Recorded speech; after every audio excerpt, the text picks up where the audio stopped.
স্মরণ করবেন। তাই সবাই একযুগে হরে ধ্বনি অনুধ্বনি হবে।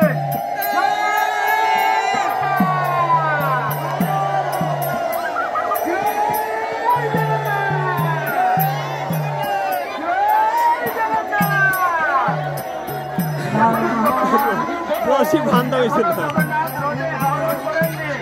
আপনারা একটু অপেক্ষা করুন। অনেক সুন্দর আপনাদের আকাঙ্ক্ষা অনেক আনন্দদায়ক। ঠিক আছে, আমাদের জগন্নাথ এখন আনাম পূজারীদেরকে আমি অনুরোধ করবো জগন্নাথকে আনার জন্য। প্রথমে আসবে যুবরাজ, পরম্পরা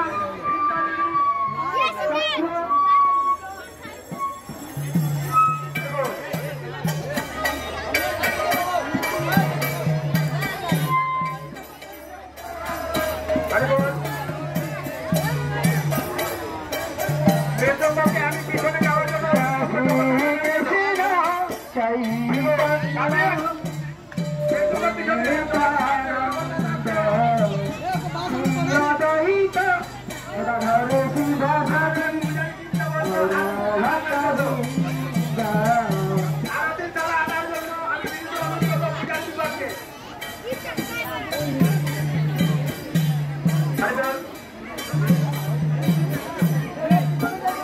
হরে কৃষ্ণ। জগন্নাথ আসবে।